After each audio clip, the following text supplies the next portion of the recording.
All right, come on in. We've got a big show, folks. Get in and get settled. We have a great intro conversation before we dive into Political Fixer Live. So, as you get in and get settled while we wait for all of our Political Fixer family to join us, first of all, if you're new here, welcome. You have stumbled upon one of the most amazing group of friends that you can have on the interwebs. Hey, I see Miss Interest is first. So good to see you. Welcome to Liz. InBev made it. Good to see you. All right, we've got so many people. Keely just joined us. So, as you're getting situated, we've got a really fun introduction topic for us. We have some new data that just came out from none other than Nate Silver himself, the infamous pollster. I know people have mixed opinions about Nate Silver, but his data is what he's known for. And he marked his map largely blue in the US Senate. In fact, according to the Political Fixer team, we only need to win one of his three toss up races. So, my intro question for you as everybody's coming in and getting settled is which is your favorite toss up race that you think we can win? You got three choices here. You ready? Ohio with Sherrod Brown. That is toss up option number one. Alaska with Mary Peltola is toss up option number two. And then Iowa with Josh Turek. Which one do you think Democrats are more likely to win? Iowa, Alaska, or Ohio for the U.S. Senate? All right, as people are coming in, I see Haren is joining us, one of our Political Fixer teammates, and we've got Jordan joining us as well. Say hi to our Political Fixer team. Square Foot Gardening for you, good evening. You're already jumping in. You're leading the conversation per usual with Iowa. If you're just joining us on Political Fixer Live, then our toss-up question for today is that Nate Silver, the infamous pollster, marked his map with three U.S. Senate races now designated as toss-up. And based on how he marked the map, our Political Fixer team believes that we only need to win one of those toss-up races in order to win the entire Senate. So which one do you think we're more likely to win? Iowa, Alaska, or Ohio? Good evening, who's your mama? Hello. Just followed you back today, by the way. Have no idea I wasn't following you before. Hi, Richard. Good to see you. All right. So, as we're diving in, make your way in. We've got a fun discussion for tonight. First of all, it's election night. We've got some fun news for you. You all have possibly one of my favorite homework assignments ever this evening. And if I had to pick a theme, for Political Fixer Live this evening, it is going to be gossip.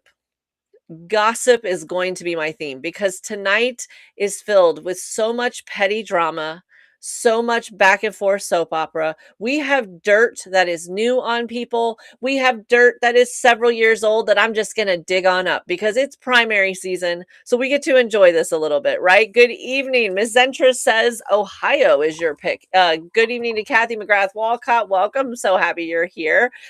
So our toss-up question for today, as we're getting started before we hit 9 o'clock, is our 6 o'clock to our West Coasters. Our toss-up question is, out of the three states that Nate Silver marked as toss-up states today in the U.S. Senate races, do you think Democrats are most likely to prevail in Alaska, Ohio, or Iowa? Alaska, Ohio, or Iowa. Those are your choices. So far, it's 1-1. We've got early people coming in with Iowa and Alaska as well. Oh, we got Ohio. There we go. All right. We've got AI just trying to jump in and help us, which you know how much I absolutely love all sarcasm. Okay. So we're getting ready to get started with our topic. Kathy McGrath Walcott says Ohio is more likely that Democrats will win. So let me give you the lay of the land in the Senate in just a bit because we've got some big updates there. And it's election night in several states. And we've got a few choice stories that our Political Fixer research team helped put together on things that we are going to be following in election results. I'm getting all kinds of updates already. And so we're going to just re-sign into everything because why not? Why would the computers want to let us stay signed in? All right. We're keeping an eye on a lot of things that are happening in multiple states, and we'll give you all of the lowdown dirt behind it. Good evening to Kelly F. Good evening.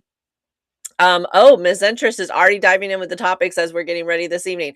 Have we looked at a guy in Florida 25 named Larkin? Yes, he's climbing in the poll numbers. One of you pointed out Oliver Larkin to me before on another live, and we took a look at it, and he is running against Jared Moskowitz, who is a prominent Democrat in Congress. This is a congressional race, and Jared Moskowitz is not going to be easy to take down, to say the least. He's extremely APAC aligned, I think is safe to say. And so Oliver Larkin is very much underfunded, but his notoriety has raised in the last couple of weeks. And so we're keeping an eye on him. And actually, if you want to see how Oliver and other people are doing, our very last, I believe, Haren can correct me on this on the chat, but I believe that our very last live primary show before we get heavy into all kinds of topics between now and all the way through the midterms and beyond, it's next Tuesday. So mark your calendars for next Tuesday. We're doing live midterm updates tonight in several states, including notably Minnesota and Wisconsin, among others. We're also going to be looking at a particular South Carolina race. And then next Tuesday, we are calling Florida live. And there are a lot of stories happening with Florida. Who is going to be representing us? And I understand.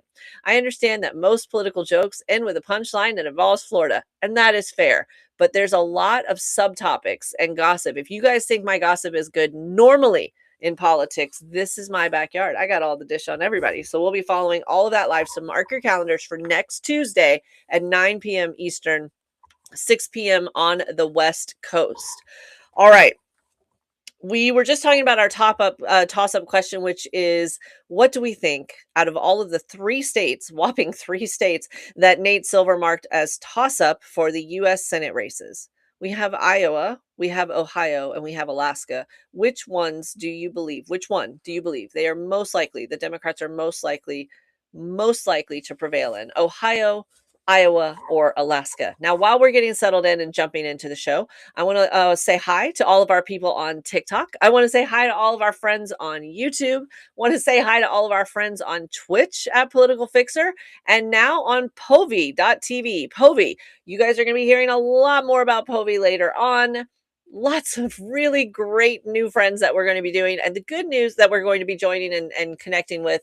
And the good news is that our homework for tonight, if you stick around for the homework tonight, it's got an opportunity to connect us across several platforms. It is a great operation that matters and yet just has a lovely dose of petty just right behind it. And you guys know how I love the petty. And speaking of which, we're going to dive right into an assessment of where we are with the Senate. Can Democrats win the Senate? That's the topic of conversation we're going to start with before we dive into some of these election results. And then our favorite topic that I'm very excited about, which is our homework assignment topic, we're going to cover at the end of the show. I see Bippity Boppity joining us. I see Jay Robot joining. So that's a little bit of a surprise since I know he's on the road. So hello and welcome to you. Yes, Square Foot Gardening. We're definitely going to talk about South Carolina for sure. Hey, TH Fannin, so good that you joined us as well. I saw Kelly F. I don't know if I said it out loud. Good to see you, all of our friends here this evening. And if you want to chat us on any of the socials, please feel free. We're already up to 4,000 likes, so that seems like a good time to get started. Let's run through. Here's the real deal. Can Democrats win the Senate? We have talked a lot about the House races, and we're going to be talking more about the House races later on.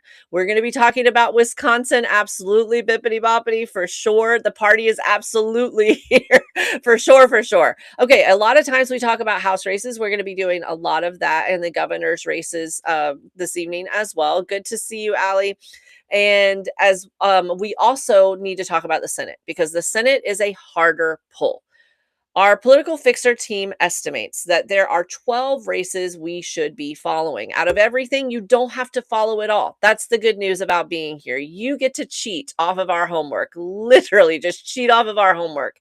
We believe that there are 50 House races that you should keep an eye on and 12 Senate races. And if you want to know what they are and if your favorites made the cut, then you can just go to politicalfixerfight.com. We'll be doing a lot more with that in the weeks to come. We just needed to get past midterm season on a primary season before we could dive headfirst into midterms. So let's talk about these Senate races.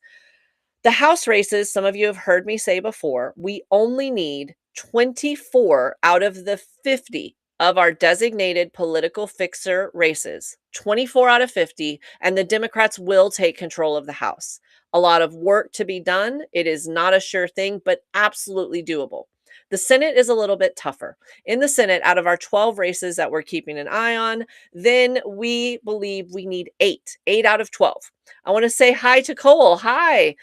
Good to see you. A little bit of struggle with English. That's okay, Cole. You're welcome here. Welcome, welcome. Okay, so we need 8 out of the 12. And this sounded like something that was flipping back and forth when you looked at the polls, when you looked at the markets, when you looked at the temperature. The markets and the polls are shifting as the media cycles are changing. Well, we got a big burst of headwinds, basically, our tailwinds to speak of, from an unlikely source. And that is Nate Silver, who is a pollster who used to do 580. Then he worked with the New York Times. Now he's got his own Silver Bulletin, I think it's called. And his polling has been notorious for both good and bad reasons. And he's not exactly known for going easy on Democrats. He tends to skew more conservative. He tends to be hard on the progressives, especially in the Democratic Party, in his commentary. So we got a little bit of a surprise when Nate Silver marked his map leaning more blue. In fact, he marked Texas not red, not slightly red, not toss up, but now he has the Texas Senate race with Tallarico as leaning blue. Hey, Counselor Cat Mom, good to see you. I see blue hearts from TH Fan. And yes, this is great news. Yes, blue. Let's go. Texas as lean blue. This is huge. And I understand that some of us feel a little bit like Charlie Brown trying to kick that infamous football when we say that Texas can win. But I'm telling you, as a Texan, as someone who grew up in a blue Texas with Ann Richards as governor, RIP, this can happen again. The demographics support it. I believe in Texas. Will it happen this time? I don't know. Remains to be seen. But I will tell you one thing about Tallarico before we move on to other things in this stuff. Hey, Kelly, good to see you. One thing about Tallarico is he's learning. He's learning.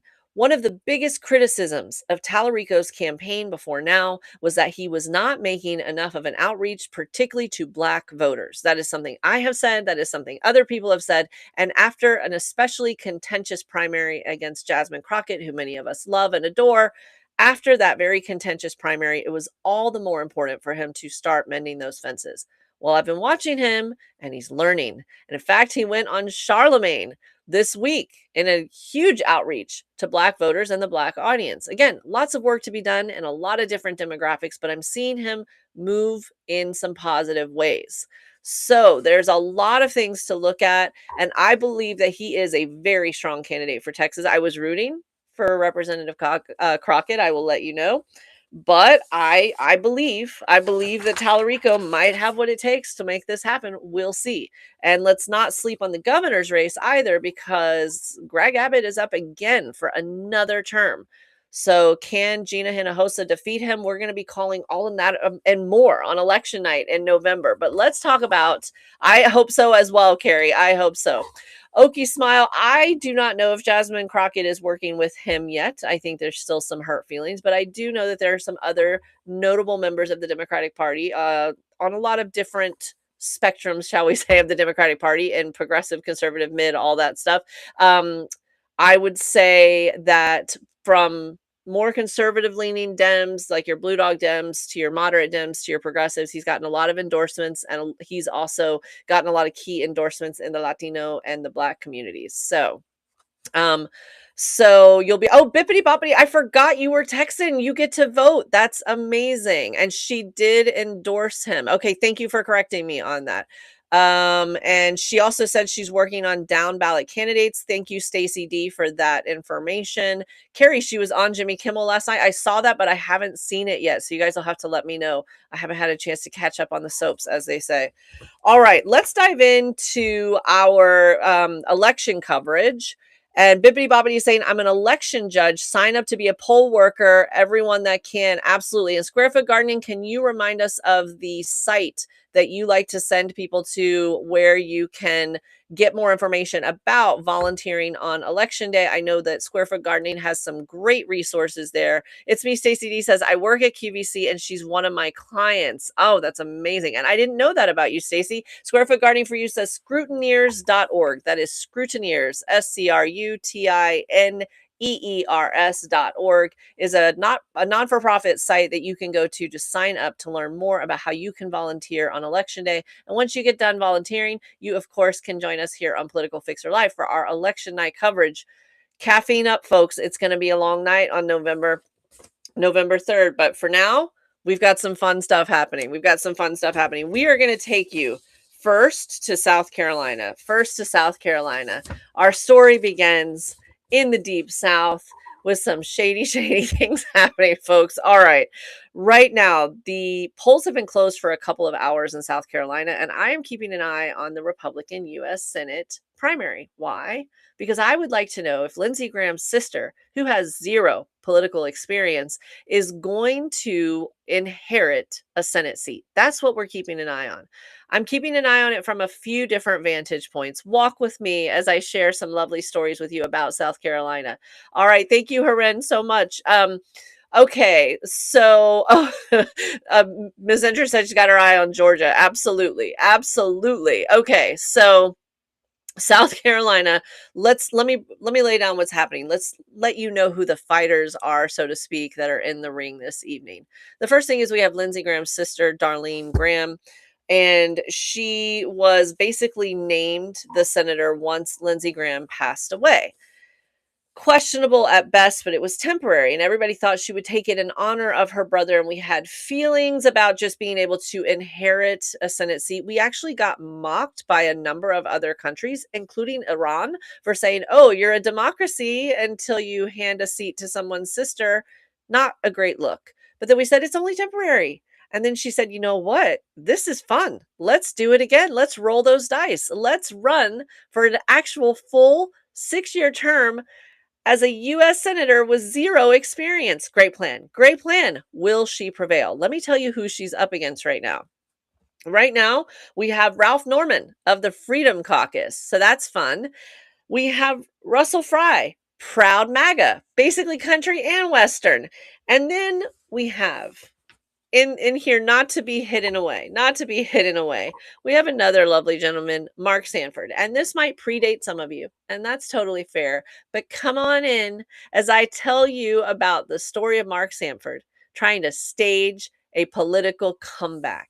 Years ago, 15 years ago to be exact, Mark Sanford was governor of South Carolina. And Mark Sanford went missing. No one could find him. His family couldn't find him. His constituents couldn't find him. The press couldn't find him. There was real concern that something had happened to Governor Mark Sanford. And then his staff got nervous and they said, no, he's fine. No need to call the police. Everything is okay. He's just on a hiking trail on the Appalachian Trail, and he doesn't have cell phone service. No need to get upset. He's fine. Our governor just likes hiking. Okay, True Blue remembers this. TH Fannin definitely remembers this. It was just one problem. He wasn't actually hiking the Appalachian Trail. So many jokes, but I'm going to keep it PG right now. Where he was in Argentina. And the press found this out when he landed in the Atlanta airport because he had gone to see his mistress. Oh, so he lands in Atlanta, press recognize him, and in the airport, he gets outed as having a mistress. Well, Mark Sanford did what so many of our broy politicians do. He failed up. The man apologized to his wife, but not so much to his constituents, and said, you know what? I should become a congressman. Of course, why not? Only in America. So he ran for Congress, was a congressman for a few terms, took a bit of time off because now he's divorced. He's got plenty of time to travel with any mistress he would like. And then he decided, no, I like the attention. I would like to be a U.S. Senator. Let's continue to fail up. So Mark Sanford, the Mark Sanford from the Appalachian Trail days, he is running this evening against Lindsey Graham's sister. So will we have the MAGA guy? Will we have the Freedom Caucus guy? Will we have the sister that has no experience? Or will we have Mark Sanford, the hiker? That's what we're looking to see. That's the first storyline we're keeping an eye on. Hello, Professor Liberty Esquire. So good to see you. I owe you an email. Okay. So right now, the second thing I'm keeping a look on is I want to look at numbers because I want to see what the interest is in this race because I believe that Lindsey Graham's passing, meaning no disrespect and keeping everything again PG, I believe that it has provided an opening for Democrats. I think that Dr. Annie, as I like to call her, she's a very strong candidate for Democrats. And I think that this puts South Carolina in play.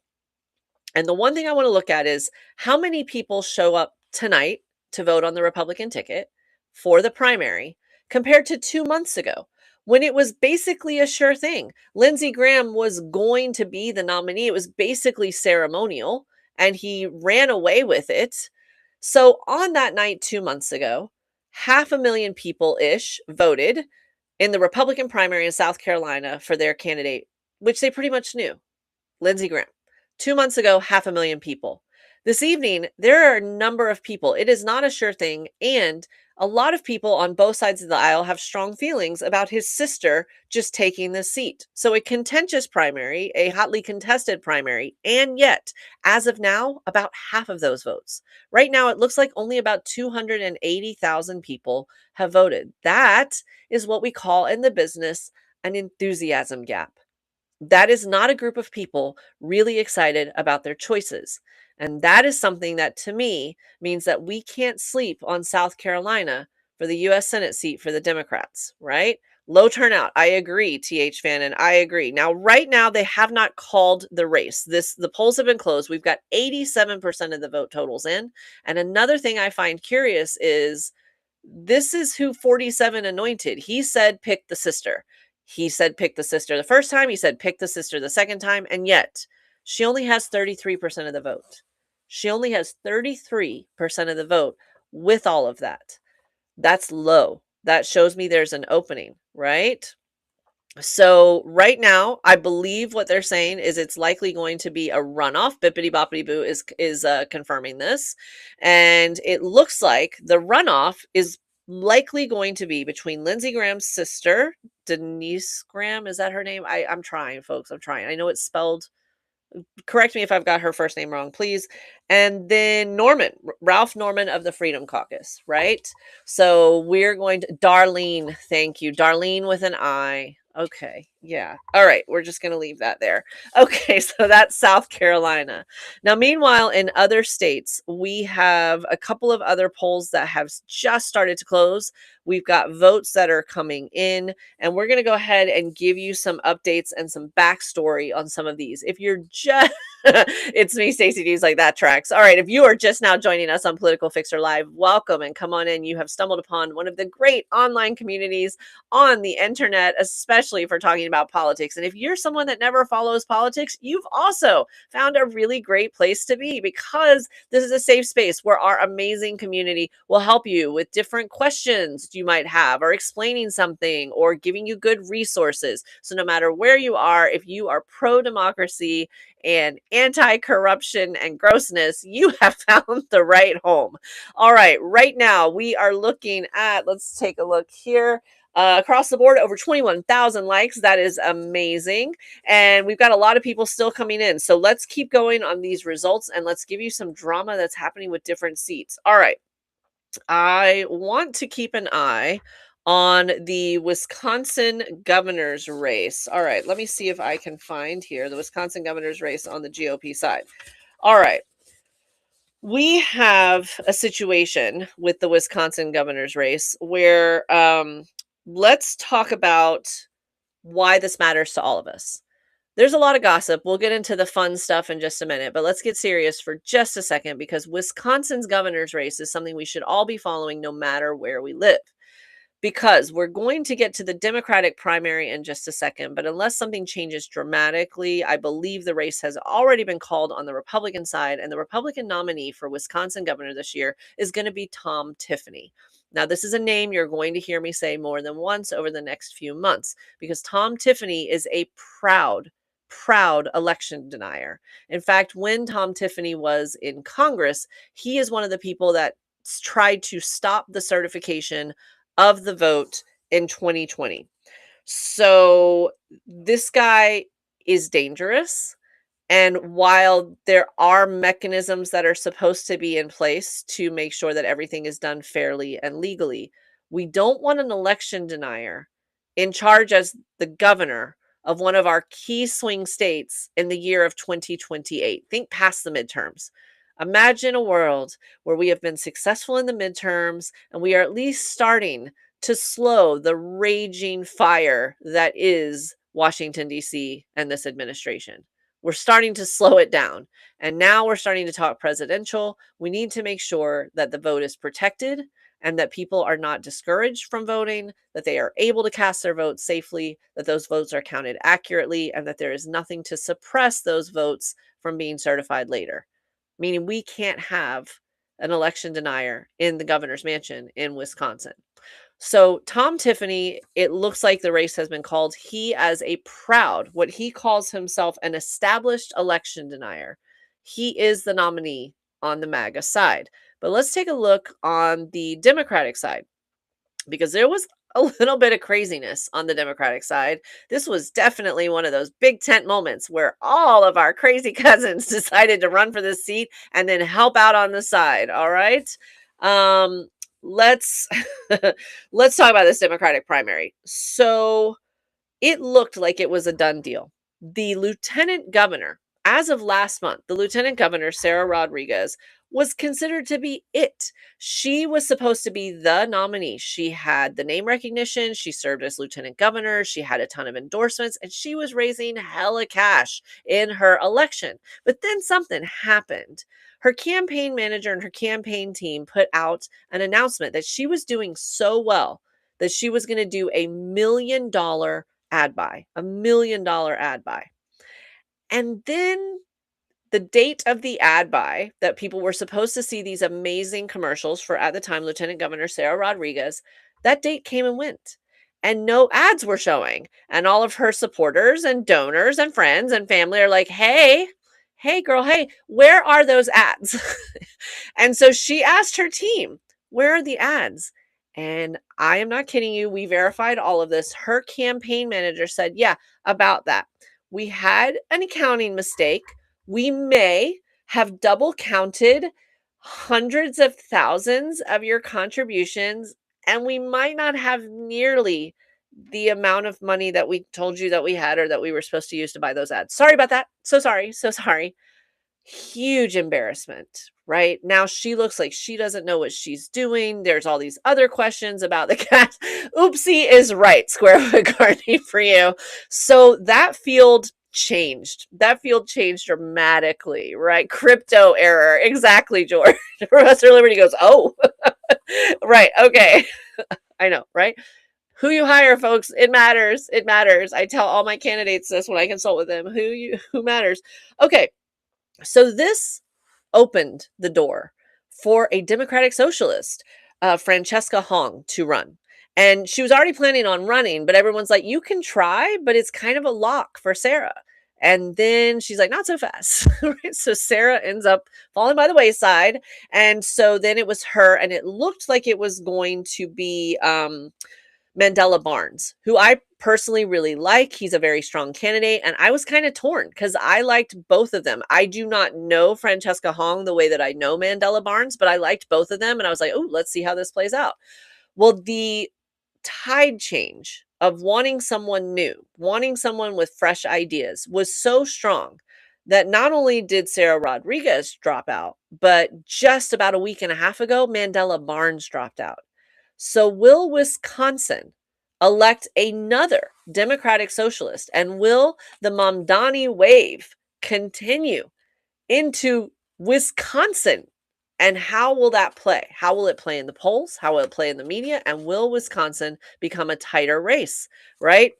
Let's hope.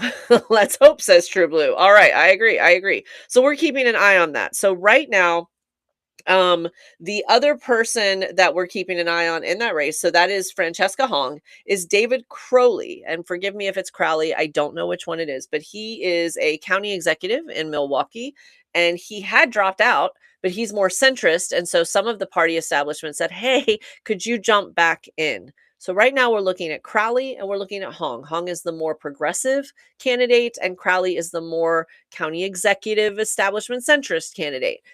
Good luck to all who are running. We're going to keep an eye on this.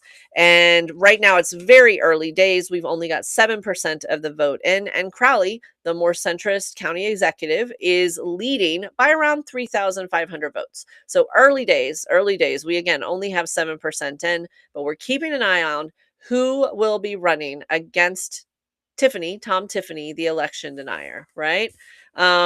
So let's see. Okay, so it's funny because I'm seeing things about Hassan, which I understand that you probably mean Hassan Piker, but our team member Haran is on here and it's only one letter difference, Haran. And I keep thinking you guys are saying things to Haran. So everybody say hi to Haran and to Jordan. Haran is Haran, our political fixer team members that are on here this evening. Say hi to all of them.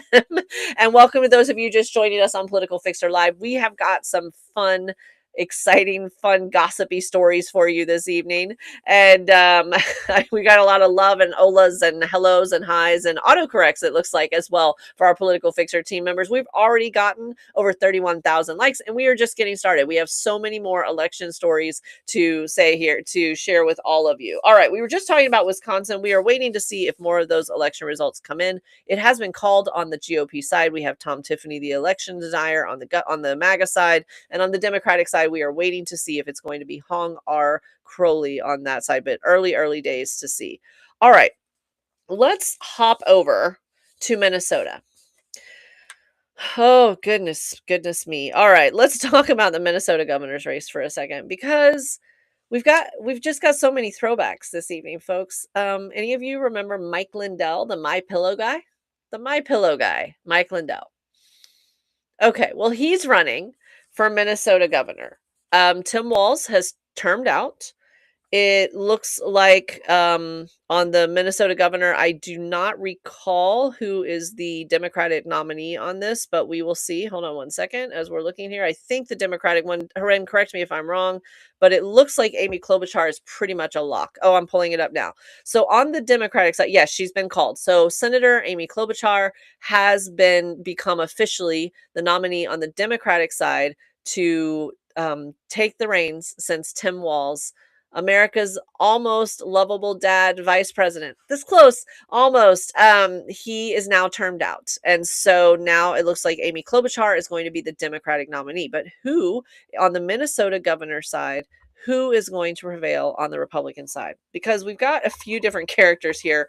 But one of the things that we're looking at is to see if Mike Lindell, the My Pillow guy, the conspiracy theorist, the MAGA guy, if he is going to win this vote. Fun fact for you, on top of all of his crazy and on top of all of his financial issues, the other thing that the My Pillow guy you need to know about today was he's running for governor, as we have to say this as a real sentence on this godforsaken timeline that we're all trapped on.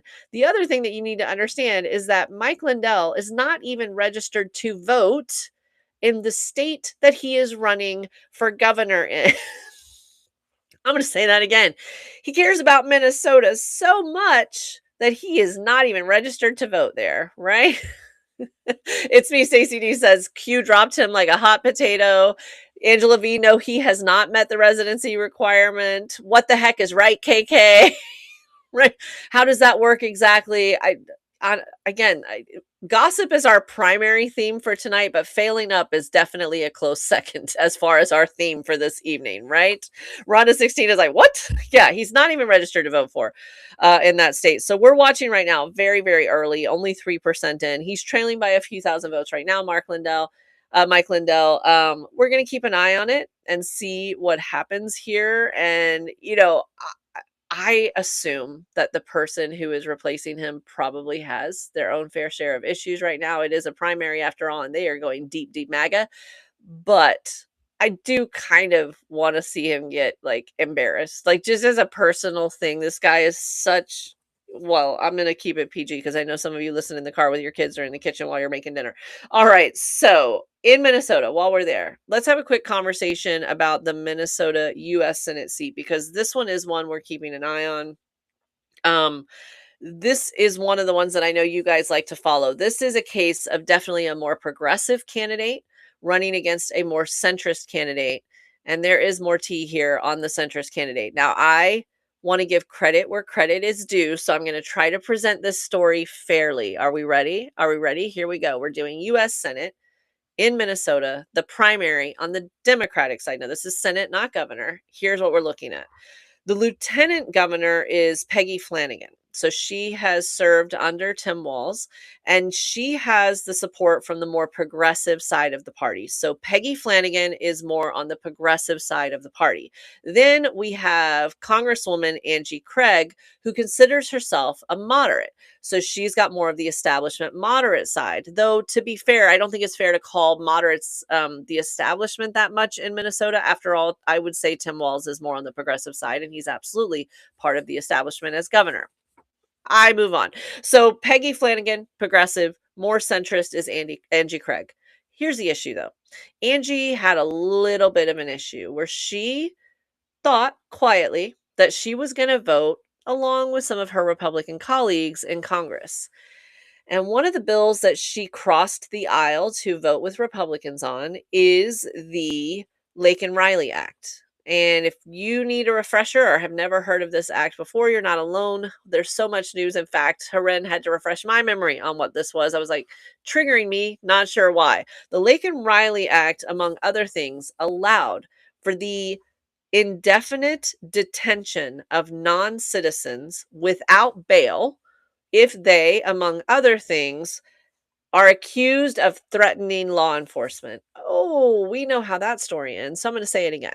There was a bill that basically gave ICE and other law enforcement agencies the ability to detain non citizens, not charged, not convicted of a crime, just hold them if you think they may have done something like, have brown skin, as long as you say that they were a threat to law enforcement. And we've been seeing this, right? We've been seeing the car almost hit me and she got her cell phone out and I thought it was something else. We know how this story ends. And yet, Angie Craig voted for that bill and helped it pass. So, what happened? Fast forward, and we had a number of tragedies that hit Minnesota, her home state. And among those tragedies included the deaths of two citizens in Minnesota that were at the hands of ICE officers. So I do again want to give credit where credit is due. Angie Craig said that it was a mistake to have cast that vote. In fact, she said, "This was the wrong decision and I regret my vote." Fair question. Fair question that I want to pose to all of you. Do you forgive someone like that? At least they admitted that they made a mistake. Or do you say they can't be trusted? So again, we're looking specifically at the US Senate primary for the Democrats in Minnesota, right? It's good. This didn't take long at all for you guys to weigh in. Squarefoot Gardening is like, I am rolling my eyeballs, right? Carrie's like, nope, absolutely not. Is bippity boppity rolling my eyeballs. The fact that they attached it to Laken is revolting. I agree with that. Rhonda 60, I hope they make her regret it tonight. Squarefoot Gardening is basically like, mistake I get. What have you done for me lately? Fair question. My Butterfly, good evening, says no. Let's Get Lottie says can't be trusted. Novia's like, nope, I don't trust her, right? TH Fan is saying that the bill was fear mongering at its best / worst, right? Ms. Interest saying the best indicator of future behavior is past behavior. Okay, so we have a clear horse in this race, right? So again, we're keeping an eye out on Flanagan versus Craig. Flanagan is the lieutenant governor who's more progressive. Craig is the moderate who says that she made a mistake, y'all. She says she made a mistake.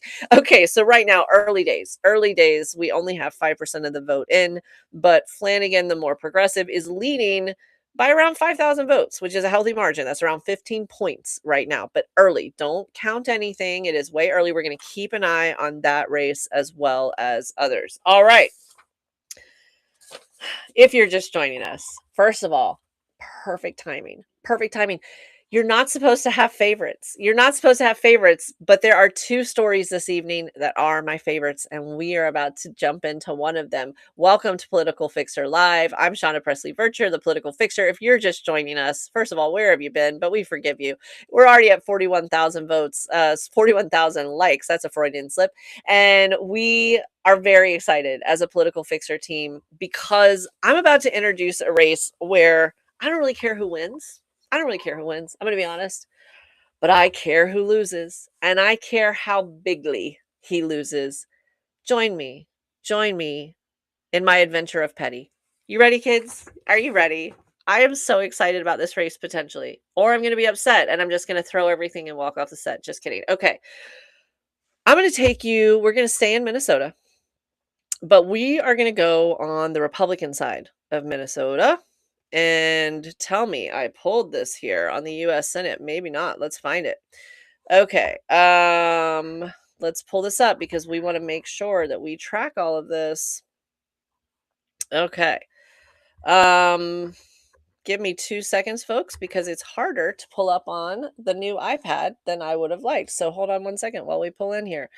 Okay. So here we go. We're looking for the Minnesota Senate seat on the on the Republican side. This is the US Senate seat, and we are looking specifically for Republican Senate. Give me 1 second. Republican Senate. See, I give you that huge buildup and then I make you wait. You would think it's because I'm torturing you, but I promise it's not. Here we go. All right. Oh, do we already have a call? You got to be kidding me. This is going to be fun. All right, kids, here we go. I'm not going to leave you in suspense anymore. Okay, Tafoya, thank you. Thank you. Thank you. All right, join me as I smile. See my smile? Okay, if I had dimples, they'd be showing. All right. One of the candidates, there are 9 candidates that are running this evening in this race that has already been called. We're talking about the Minnesota US Senate seat, and we are talking about the Republican primary. And congratulations to Tafoya for winning this, but let me tell you who I'm excited about that lost. There's a gentleman named Royce White, and he is a former NBA player. And if you have heard of him, congratulations, because you and about 49 other people, including his mama, are the only people that remember Royce White's NBA career. But here's the thing, you might have heard his name lately because he just did an entire media hate tour saying that he was declaring as a former NBA player, he was going to declare for the WNBA. And I'm going to get this really right. He says he's declaring for the WNBA draft because he feels female sometimes for athletic reasons, right? Why do this? Why? Because it's hating on trans people. It's mocking trans people and the very real conversation that adults are trying to have. He wants to stunt on it, right? Now, this transphobic hate tour has been a sight to behold. I have had to limit my intake of the nonsense from this man's face because he is saying absolutely vile things, including, and this is a quote, he said, "I used to be afraid of flying, but I realized my fear of flying wasn't really a fear of flying. It was the transgender trapped inside of me, caged inside of me." Just mocking everything, just gross. But here's how people like this get away with it. The reason that they get away with this nonsense and trash is because they wrap this loser 15 minutes of fame and bigotry into, I'm just trying to protect girls. I'm just trying to protect girls. But the thing about Royce White and his desire to protect girls is that his 15 minutes of fame story falls apart in about 5 minutes. If you know anything about Royce White, among his greatest hits is that Royce White actually ran for office before and lost, and that was in 2022. And in his campaign finances, they found, among other unscrupulous things, bills for strip clubs. That's right, he was invoicing his campaign for visits to strip clubs, so he could protect the girls up close at a strip club, as you do. Right? Obviously, that's the only explanation. Not that he's a scumbag. So Royce White also has a restraining order, a 50, as in 50, a 50-year restraining order against him where he cannot come within I want to get this right, a quarter mile of his ex-wife or his son because he is physically and verbally abusive. But tell me more about how you're trying to protect girls and that's why you're being a jerk. Tell me that. So here's the deal. Royce White was in the NBA.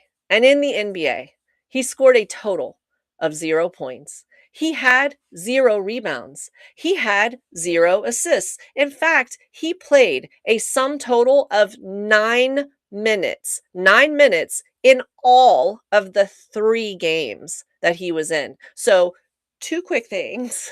Two quick things.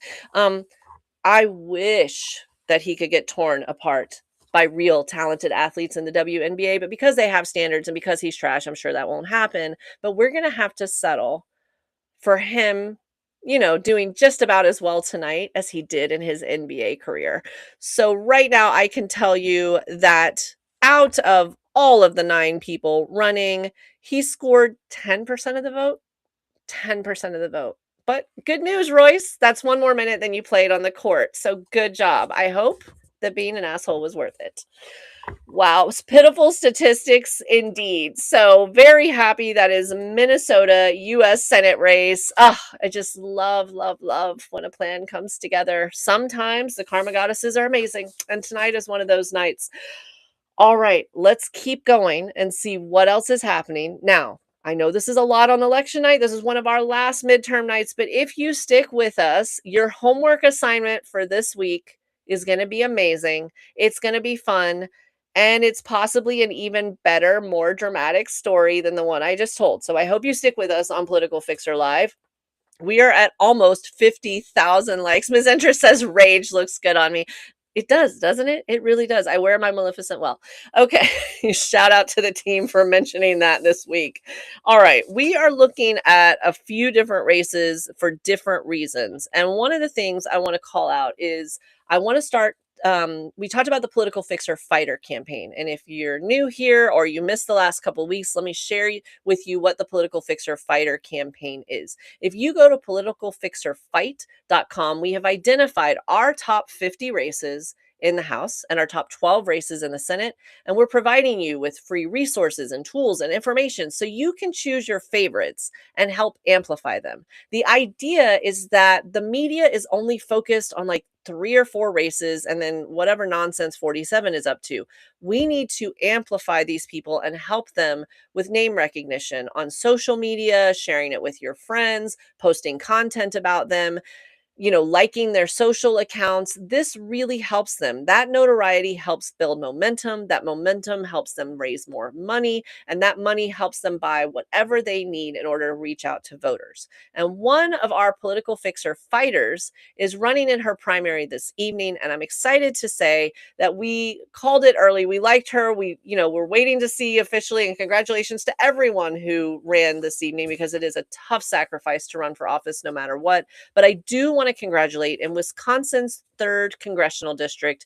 I want to congratulate Rebecca Cook.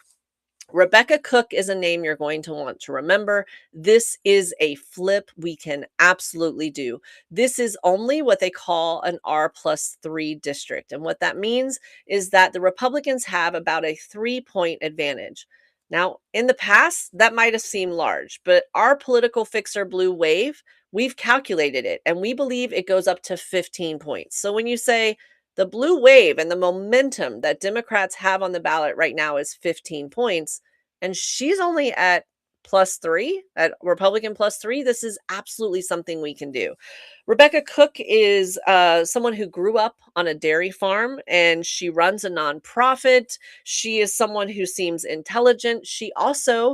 Her side hustle, so to speak, was helping other Democrats with fundraising. So she's doing well on fundraising. This is a strong, formidable candidate. So just commit her to memory, Rebecca Cook. If you feel so inclined, follow her on the socials, congratulate her on her win tonight. I can officially tell you that in Wisconsin, it was a close race.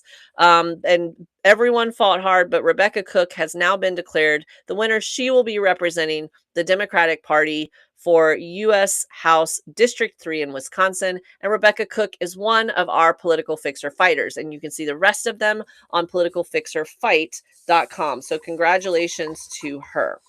All right, we're checking in. We just want to make sure and check on a couple of races. Right now, it looks like they have called the South Carolina race. It will be Lindsey Graham's sister and Ralph Norman moving forward on that runoff. So we're going to keep an eye on that.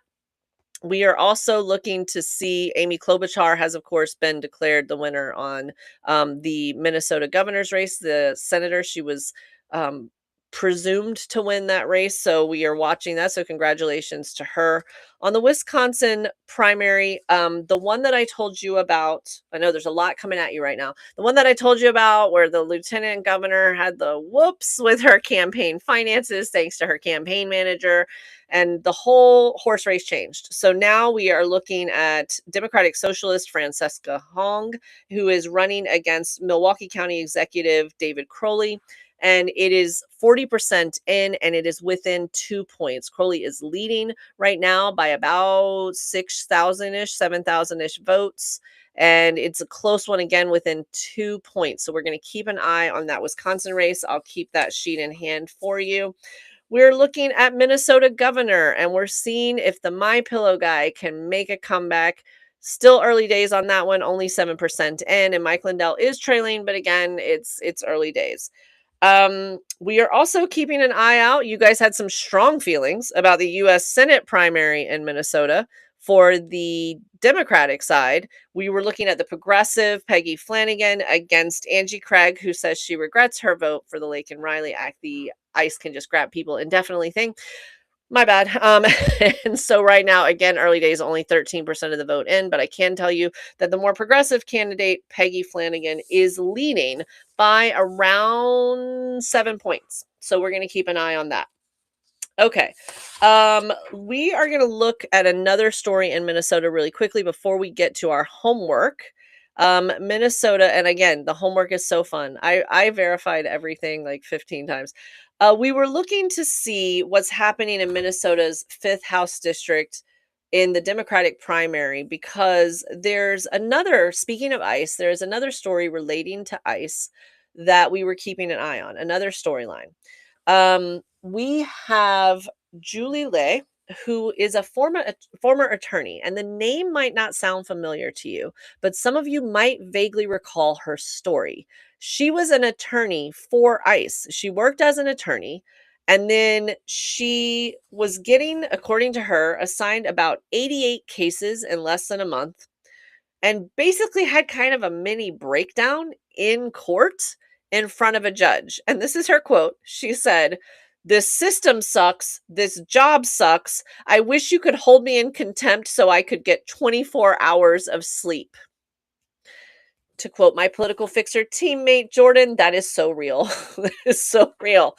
So we are looking at Julie Lay, but I will tell you it's very early. Now, she decided to try to change the system and run for Congress. And she is running in her primary in District 5 for the Congress in Minnesota. But she's running up against a pretty heavy hitter, which is Ilhan Omar, or Ilhan, forgive me, Omar. I do believe that this is a tough road. I think that she has it, but I do admire the fact that someone who was on the other side of things with an ICE attorney says, you know what, I want to try to change the system. So Shelly's like, I remember her. Yes. Professor Liberty Esquire is like, that's ringing some bells. Yeah. So early, but I wouldn't be surprised if this gets called fairly quickly. It doesn't look like she's going to pull it out. But again, admire someone for stepping up and trying to make a difference, and we'll keep an eye on it. Okay, so we're going to keep an eye on the Wisconsin Democratic primary for governor. the Minnesota U.S. Senate race, and we're going to call that Minnesota House seat if we have it. In the meantime, are you ready for your homework? Are you? Because I think you're going to enjoy it. Okay. Oh, just savoring this story. Here we go. Normally, when I ask you to do homework, and for those of you that are new to Political Fixer Live, that's what we try to do. If you feel up to it, if you are so inclined, we try to ask you to make small actions that make a difference. And sometimes, many times, that homework is born from frustration, wanting to contain and direct rage in a constructive manner, being extremely frustrated. That is not the case this evening, friends. This is going to be so fun. Okay, your homework assignment involves understanding a soap opera and then spreading this gossip. I mean, all over town, every social media platform. I'll get back to that in just a second and I'll tell you why. Real homework with real impact, but hopefully real fun. Okay, I want you to picture it. It's a Wednesday, it's early July, and it's Turkey, the country of Turkey, and the NATO summit has ended. And people are getting ready to fly back to their respective countries. And our president, I use with an asterisk and a shutter, 47, decides that it's time to go. So he gets aboard Air Force One, and here is what happens. He publicly boards Air Force One. And Curious One is like, gossip, you have my attention. Okay. He boarded Air Force One in front of the cameras. He does the wave. There's all this stuff. And he's, getting on the plane, getting ready. Nothing to see here. And then he secretly leaves because there was, according to reporting from the Wall Street Journal, the Washington Post, and other credible outlets, according to their reporting, there was a credible threat, an assassination attempt, where they were worried that the plane would be shot at by Iran. And so, with that information that was apparently supplied by Israel, he decided he didn't want to be on Air Force One. So he snuck out. More on that in just a bit. And then he got on top of he snuck into a smaller plane, and no one knew. The people on the plane didn't know. The press corps that was on the plane didn't know. The people standing out there that watched him wave and get on the other plane, they didn't know. He snuck on to the other plane. Original plane has the journalists and the staff, and it takes off. And thankfully, nothing bad happened. And then he, on his secret plane, that plane flies to Britain. How did he get from one plane to another, you might ask? Is he a magician? Is he friends with David Copperfield? Probably, because David Copperfield is a predator. But in this case, it was very simple. He crept into a catering cart. I don't know how many of you fly, but do you ever see the little carts that push on like the meals and the beverages and the snacks, the little cart that they pull up and then they load it onto the plane, and then another cart, that cart goes to another plane and they load their supplies? Yeah. The president of the United States hunkered into a little ball and shoved himself into a catering cart to scurry away and hide. Yes. Couple of things here. First of all, the people on the plane didn't know that they were being used as human shields. The president of the United States felt that there was a threat on his life, and rather than change his plans, he decided to use them as human shields. You know who was on that plane? There were reporters and members of the American press on that plane. There were White House staffers on that plane. Marco Rubio was on that plane. Marco, just for a moment, any self-respect at all, just a little bit of like that regret of where did my life go wrong? He was ready to use you as bait. Marco Rubio, right? Okay. Oh, little Marco indeed, Jinx. Oh, little Marco indeed. Okay. So the first thing is he's absolutely willing to just put anyone in harm's way, which we kind of knew, but it's just so gross. And so decoy plane flies one way, and then Mr. Tough Guy crouched and hid in a catering cart like a cartoon character, like where you see the little feet, Flintstone style, just kind of scurrying away, right? Okay. Yes, and then he lied about it. Counselor Cat Mom, this is true. I didn't say that out loud. You are correct, but it's almost like you don't have to say it out loud. Obviously, he lied about it, right? He was breathing and talking, right? Okay, so here's your assignment, and here is why. All right, we need to start spreading this story. Seriously, we need to start spreading this story with joy, with mockery, with if you are so inclined and it's not against your belief system, AI made up images of him in the catering cart, and there's a real reason for this. We could go after the, oh my gosh, how dare he? How dare he put other lives at risk? We could do it, but I'm telling you, as a messaging strategist, it's not as effective. Our outrage, everyone's becoming dulled to it. We have done the how dare he for so long, people don't hear it. But a good joke, a song, if you are so inclined, a poem, a limerick, whatever floats your boat that is PG and nonviolent, you need to start spreading this. And there are two reasons why I'm asking you to do this. And they are very real reasons. The first is that authoritarianism thrives when people are afraid. When people think that there's no other hope, then they look for a strong man to just lead them. They just trust and they turn the brain off. And we've seen that with a lot of the MAGA faithful. They just turn the brain off because they need to just believe that this is going to get better. They are afraid. But when you laugh at something, if something is humorous, then what it does biologically is it literally changes that brainwave pattern. It changes it and it switches you. It basically kind of gets you out of the lane of fear and it snaps you back into reality. So if we can get people to laugh at him, it will help defeat his pull that he has on other people. So that's the first reason that we should be spreading this like wildfire. Children's children should be reciting the nursery rhyme on the playground about this and him hiding in a cart. It's a cart. It's an easy word to rhyme with. That is your homework. Okay. The second reason that we want to do this is because he perceives himself and puts up this image as a this invincible, courageous leader that you better not say anything against, right? He's got all of these masked, scary agents with all of their weapons, against women and children mostly, but I digress. He's got all of these people saying that we need to take more testosterone and it's not the Department of Defense, it's the Department of War. And you scurry away in your little cart and hide. What does that do? Why point that out? Because if he seems weak, he seems less inevitable, meaning that people are less likely to comply in advance. It works. It absolutely works.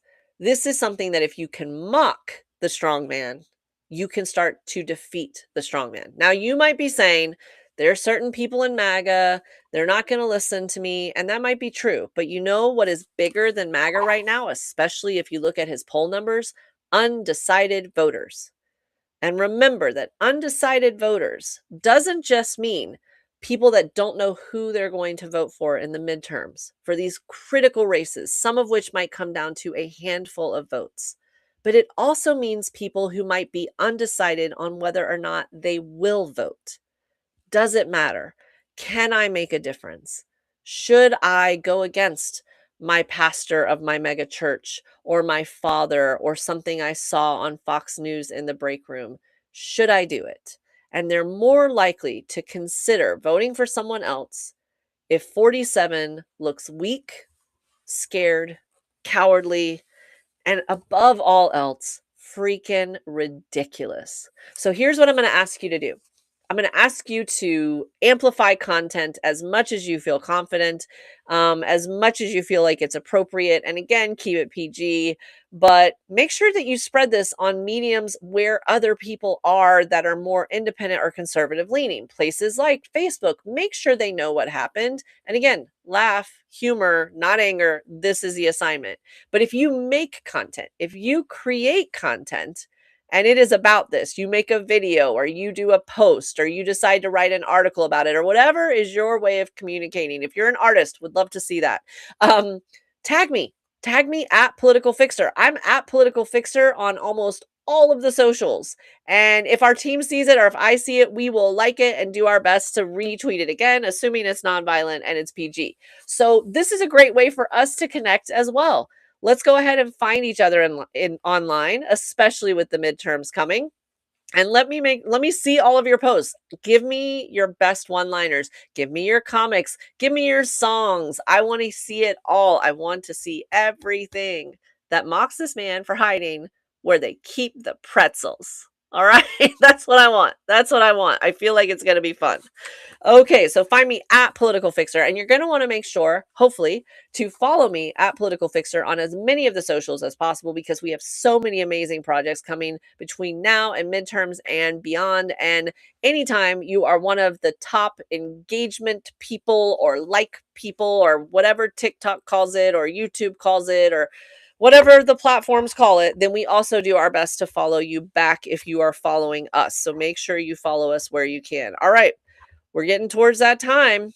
I want to hear from you. Are you going to be doing content? I want to know, are you going to mock the great snack cart scandal? We need a gate for it. Is it snack cart gate? Is it scurry gate? Like I need something. Let's do a quick rundown on our final races here. I hope to see lots of tags in those videos and the images and content that you're going to be doing. Let's check out here. We're going to check the Governor Dem primary. 55% of the vote is in. This is the one with the lieutenant governor who has the unfortunate spending issue. And we are now looking at Democratic Socialist Francesca Hong versus the more centrist David Crowley, Milwaukee County Executive. Right now, 55% of that vote is in and has gotten tighter. It is now within 1%. See, this is why you got to vote, people. You got to vote. We are keeping an eye on the numbers of South Carolina. Speaking of which, they went up to about 300,000 votes in that Republican primary with Lindsey Graham's sister making it to the runoff. People that knew it was a sure thing, over 500,000, almost half a million people voted on the first go round of this with the late Lindsey Graham, and now only 300,000 people show up and it's close. Not a good look. So I think South Carolina, we are going to be paying attention to that on the night of the midterms. We're looking to see how the My Pillow guy is doing. Real words that are coming out of my mouth. And right now, we've only got about 11% of this vote in. So we can't call anything right now, but I can tell you that Mike Lindell is now losing. The My Pillow guy is now losing by almost 14 points, but again, only 11% of the vote in. Also in Minnesota, we are keeping an eye on the U.S. Senate race. Still too close to call with this. We've got about 18% of the vote in, and the more progressive candidate, Peggy Flanagan, is leading by around 7 points, but it is early. Only 18% of the vote is in. She is leaning against Angie Craig, who regrets her vote for the Laken Riley Act. And then let's see. I don't think that we've called the House seat yet in Minnesota House District 5. That's our last one. But I'm telling you, this is not much of a race right now. This is the one where the former ICE attorney who said that her job sucks and she basically walked out of it. She is running in the congressional primary against Congresswoman Omar. And Omar has strong support in Minnesota, and it looks like she will prevail again unless something dramatic happens. Only about 7% of the vote in, but she has over 77% of it. So I'm going to go ahead and say most likely we are going to have a new congratulations to the current Congresswoman Omar. Okay. I understand the time flew by. I know. I see you guys are like, how is it that time already? I agree. I agree. It goes by so fast. We had a lot to cover this evening, and I know that it was a lot of different stories, a lot of different names, but we had some laughs, we had some tears, we had some bonding moments. We have new family members that came and joined us on Political Fixer Live, and I got to make fun of Royce White, the former NBA player who got shellacked in his candidacy, just like he got shellacked on the court. So I love it when a bigot goes down. We also got a chance to watch Mark Sanford find his way out of the Appalachian Trail, so to speak, and try to make a comeback and just fail again in South Carolina. So that was fun to watch. If the younglings now know the legend that is Mark Sanford, so they can appropriately laugh and point when they see him in public. And then we also have a lot of other real amazing candidates, including Rebecca Cook, who won in one of the Wisconsin districts that we're following, is one of our political fixer fighters. She is going to go on and try to flip this seat in Wisconsin. And I hope that you have 3 things you're going to do for me in no particular order. The first is, I hope that you go to Political Fixer Fight, and I want to make sure that you see these candidates that we have listed. That site is going to continue to grow and evolve, and these tools are absolutely free. We want you to steal them. Take the socials, take the social media artwork, take the information, share the information about these amazing candidates that are running for Congress. They need to be amplified, and that's something you can do in your spare time. It takes 10 minutes, makes a huge difference. Donate to them if you can. Donate to our Political Fixer PAC if you can. But if you can't, you can still give of your time by following their socials and then also sharing social media artwork that we're creating for you about their races, right? Um, okay, we've got some weird things happening here on our chat. Just ignore any of the spam stuff. Thank you, Square Foot Gardening. You guys are like, no, it can't be over. Well, that brings me to the second thing I need you to do. I need you to mark your calendars because next week is going to be fun. Next week, I'm going to be remote, but I'm still going to be dialing in because I'm going to be producing, along with our Political Fixer team, a live special to call the Florida midterms. Now, we're going to be covering the news, but I'm telling you guys, if you like gossip, have I got gossip? There are people you have never heard of that if things go a certain way, we are absolutely going to trash online on next Tuesday night. So it's going to be a fun one. This one's going to be fun. There's a lot of great candidates also that are running that I hope that you get to meet. Don't sleep on Florida. There's a lot of people working really hard to try to change things and to not always be the punchline in every late night stand-up joke. And then the third thing is your fun homework, which is create the catering cart content for me. Tag me in it at Political Fixer. I want to see us make a mockery of 47 and his scurrying away in the dessert cart, in the snack cart, in the pretzel bin, whatever you want to call it. And we're also, next Tuesday, we're going to talk about the London elections, or the UK elections, forgive me, where we're going to be seeing how they do. They have their own struggles across the pond, and they're going to be holding some of their elections over the next few days. So we'll talk about that next week. And then whatever crazy news pops up, and you know there will be some. We have never had a night where we don't have a lot to talk about, and that's one of the reasons that the time just flies. Dee, good to see you this evening. Counselor Cat Mom, I'm so happy you'll be there next week. I do not have any news about Gina Hinojosa except that she is polling within striking distance of Greg Abbott. There was a new credible poll that came out this week that says that she is within striking distance. A couple polls actually have her leading by a couple of points. The Democrat from Texas, who is running against the current governor, Greg Abbott.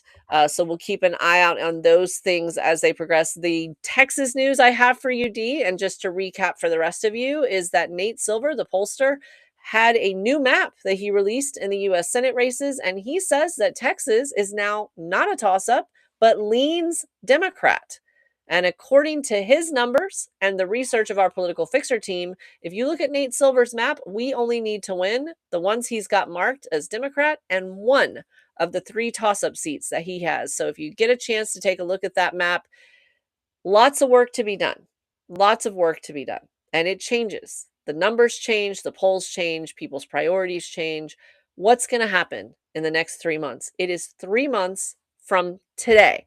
12 weeks from today, we're going to be doing our live midterm special. And you will either see me toasting champagne because of how everything goes well, or doing tequila shots because it absolutely goes terribly. But one of the two will happen live on the air on Political Fixer Live on midterm night. But we don't have to wait to see each other, do we? We're going to see each other through lots of different content. You're going to tag me on your posts so that I can connect with you and we can all connect with each other at Political Fixer. We can find each other that way. So that'll be fun. And we'll see each other next week.